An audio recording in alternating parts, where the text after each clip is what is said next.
Hi, good morning. Today I thought I would look at the quality of attachments. It's called moha in M-O-H-A, moha. And the reason I was picking up on that was that, remember last week we were talking about karma yoga. And in karma yoga, in order to perform your actions well, you have to make sure that nothing gets into the trajectory of the actions in itself.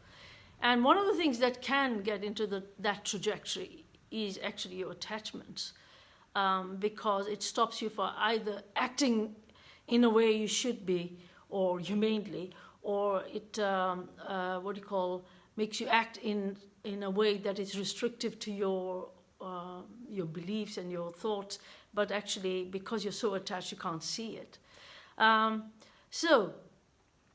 Remember that when we talked about karma yoga, we were talking about Arjuna on the battlefield, and the reason why Arjuna couldn't see what was the right thing to do at that moment really was the fact that he got confused through his attachment to his relatives, and so the amazing questioning starts to happen as to who we are at the very core, and so on.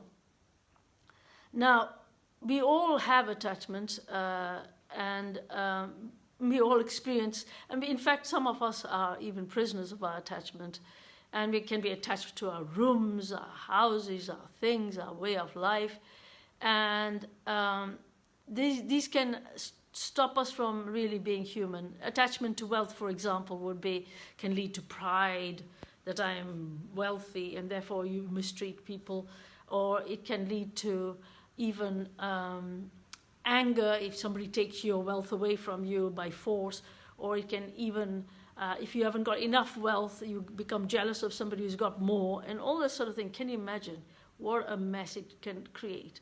And I think you all do know, sort of thing, what attachment's all about.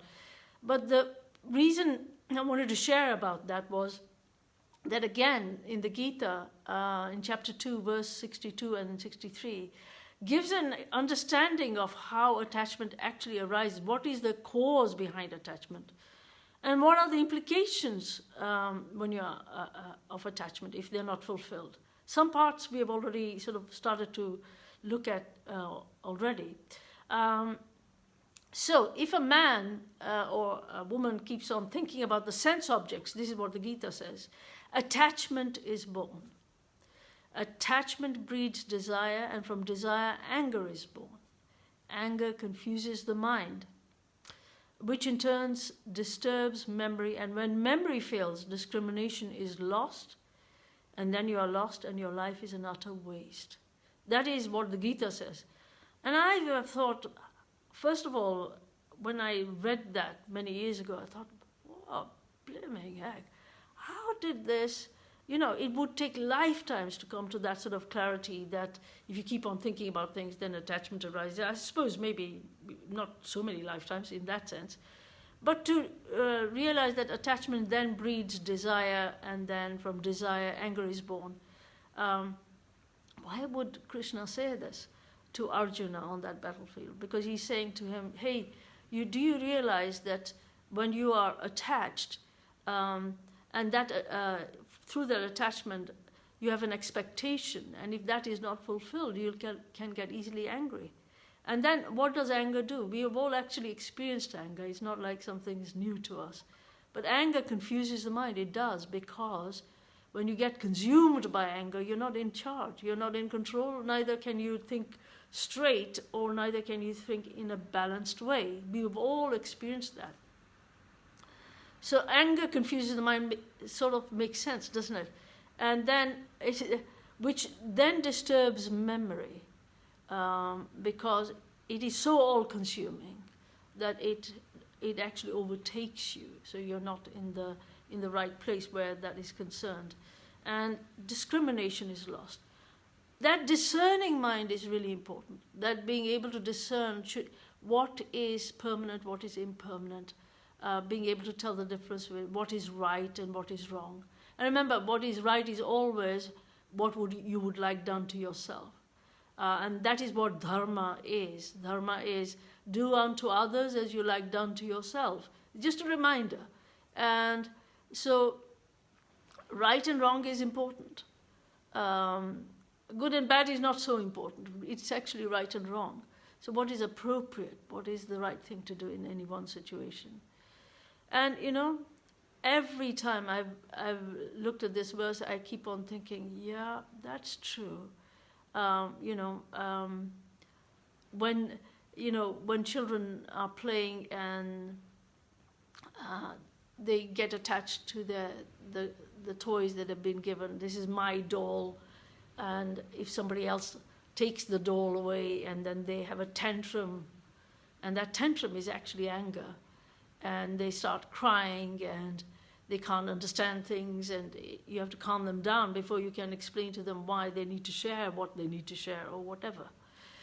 So really, this is very prevalent in our lives. It is something, the most important things, the two takeaways I want you to have is, one is that attachment is always born from actually thinking about the sense objects.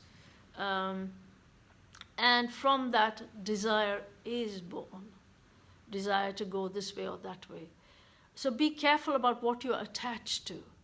If you're attached to freedom, it takes you to freedom. If you're attached to entrenchment, and I don't think anybody's attached to entrenchment, but if one is attached to the dolls and the houses and the curios or the china cup or whatever it is, when something happens, it just causes such mayhem, and it's unnecessary. So if you understand that amazing thing, that it's by pondering on something that you start to get attached, then you be careful about how long you ponder in that way.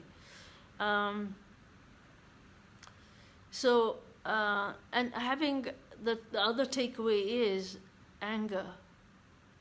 So this particular verse always reminds you why anger will come. So when you have expectations that are not met, you will get angry.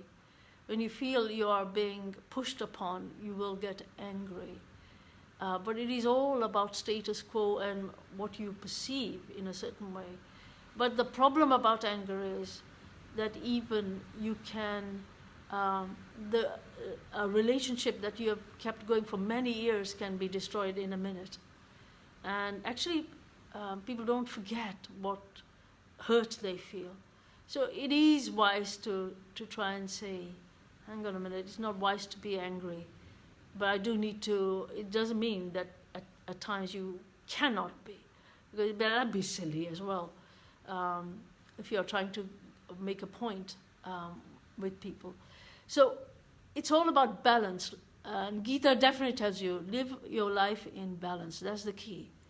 And don't go to extremes, whether it's with attachment or anger,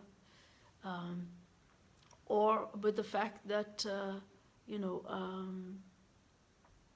really give yourself a chance to understand this knowledge and try and imbibe it.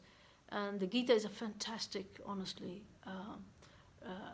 reservoir of gems like this. So that's why I thought it's such an amazing thing to share with you this morning. So have a fantastic day. Hope you've enjoyed it. And if you haven't enjoyed it, don't worry, because it's all fine, whatever it is. We all need to listen to something, and maybe it's me who has to really listen to this lesson. Take care. Bye.